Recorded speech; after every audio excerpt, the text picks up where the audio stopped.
అసలు సతీదేవి ఎందుకు అగ్నిలో ఆత్మహత్య చేసుకుంటుంది అనే స్టోరీ కూతుర్ని అవమానించిన దక్షుడు అనే వీడియో పార్ట్ 1 చూడండి. అలా సతీదేవి మృతదేహాన్ని భుజాలపై వేసుకుని శివుడు తాండవ నృత్యాన్ని చేస్తూ ఉంటాడు. ఆ బాధాకరమైన నృత్యం 3 లోకాలను నాశనం చేసే ప్రమాదం ఉంది. దేవతలందరూ శివుడిని శాంతపరచమని విష్ణువును వేడుకుంటారు.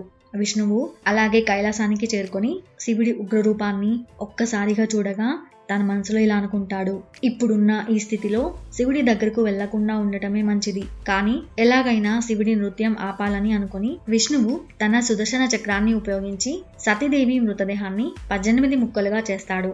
ఆ ముక్కలు భూమి మీద పడి అవి మహాశక్తి పీఠాలుగా పుణ్యతీర్థక్షేత్రాలుగా మారతాయి. ఇది జరిగిన తర్వాత శివుడు ఉగ్రరూపంతో ఊగిపోతూ ఉంటాడు.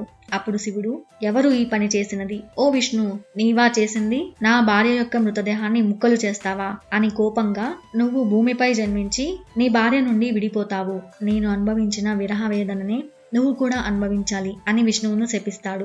ఆ తర్వాత శాంతించి, నేను ఏమి చేశాను అని శివుడు అనుకొని, ఓ విష్ణుదేవా, నేను శాపాన్ని ఉపసంహరించలేను, కానీ నీ బాధను పంచుకోవడానికి నేను నీకు సహాయం చేస్తాను. భూమిపై నా అవతారం నీ అవతారానికి సేవ చేసి నీ భార్యను కనుగొనడానికి సహాయం చేస్తుంది అని చెప్పి భూమిపై తాను ఏ అవతారం ఉంటే శ్రీరామచంద్రుడికి సహాయపడుతుందో అని శివుడు ఆలోచిస్తూ ఇలా అనుకుంటూ ఉంటాడు, నేను మానవుడిగా జన్మించలేను, నేను శ్రీరామచంద్రుడికి సేవ చేయలేను, ఎందుకంటే అతను కూడా మానవుడిగా జన్మిస్తాడు అని ఆందోళన పడుతూ, సేవకుడు ఎప్పుడూ యజమానికి సమానంగా ఉండకూడదు, కానీ రామచంద్రుడికి సేవ చేయడానికి తాను తీసుకోవాల్సిన అవతారం ఏమిటి అని చాలాసేపు ఆలోచించిన తర్వాత తాను ఒక శక్తివంతమైన కోతి రూపంలో జన్మించాలని నిర్ణయించుకుంటాడు.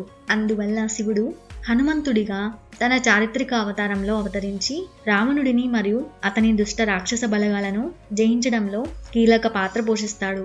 రామచంద్రుడు హనుమంతుడి భక్తికి చాలా సంతోషించి అతనిని చిరంజీవిగా చేస్తాడు.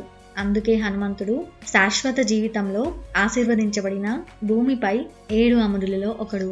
ఇలాంటి మరిన్ని కథల కోసం ఛానల్ ని ఇప్పుడే సబ్స్క్రైబ్ చేసి బెల్ ఐకాన్ నొక్కండి. అలాగే ఒక లైక్ చేయండి friends. Thank you for watching.